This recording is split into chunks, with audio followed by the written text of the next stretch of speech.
ऐसा बाप नहीं चाहिए। एक बड़े शहर में रतनलाल अपनी बेटी संध्या और छोटे बेटे कुणाल के साथ रहता है। रतनलाल बहुत गरीब है और शराबी किस्म का आदमी है। वो रिक्शा चलाकर अपना जीवन यापन कर रहा है।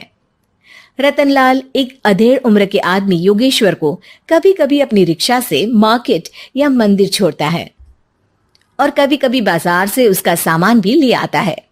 एक दिन रतनलाल योगेश्वर से कहता है, साहब, आपके पास गाड़ी है, फिर भी आप कभी कभी रिक्शा से क्यों जाते हो? इन शहर की गलियों को आराम से देखना मुझे बहुत पसंद है। ठीक है साहब, मैं चलता हूँ, कल फिर आऊंगा। अरे रतनलाल, रुको तो। मैंने सुना है कि तुम अपनी बेटी को कुछ पैसों के बदले किसी को दे रहे हो। अभी किसी को बेचे नहीं तो क्या करे साहब।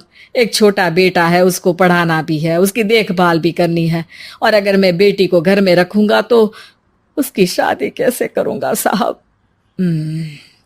तुमको कितने पैसे मिल रहे हैं? अब 50,000 साहब।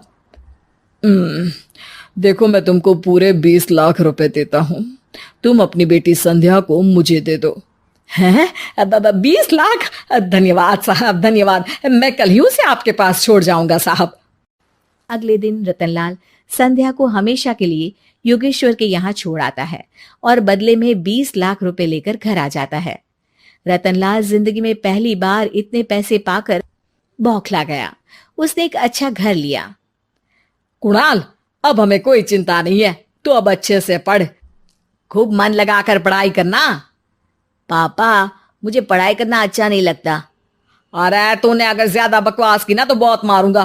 कल से तू अच्छे स्कूल में जाएगा तो जाएगा, हाँ बस। कुणाल का एडमिशन एक अच्छे स्कूल में हो जाता है, लेकिन आए दिन स्कूल से शिकायत आती ही रहती है। 10 साल बाद एक दिन प्रिंसिपल मैडम रतनलाल को स्कूल में बुलाती है।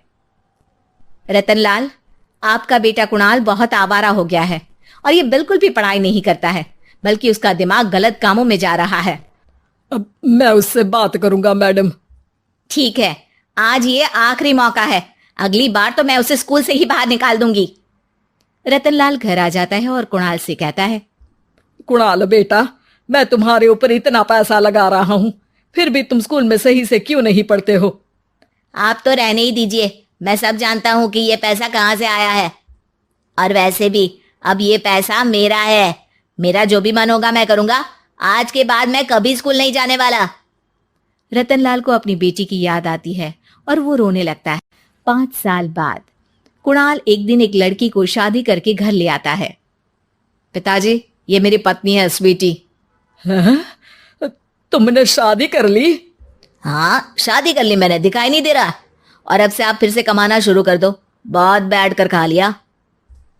कुणाल, तुम इस बुड्ढे को घर में क्यों रख रहे हो? देखो ना, ये शराब पीता है, इसे घर से बाहर निकाल फेंको।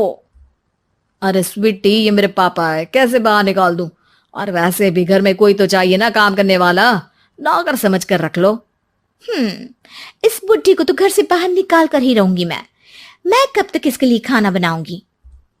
स्वीटी एक दिन घर के बाहर पार्क में अपनी दोस्तों के साथ बैठी होती है। तभी वो रतनलाल को बुलाती है।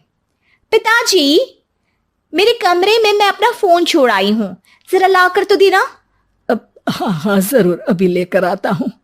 रतनलाल फोन लेकर आ जाता है। कुछ समय बाद स्वीटी के फ्रेंड्स भी चले जाते हैं। स्वीटी अंदर आकर शोर मचाती है, चोर चोर।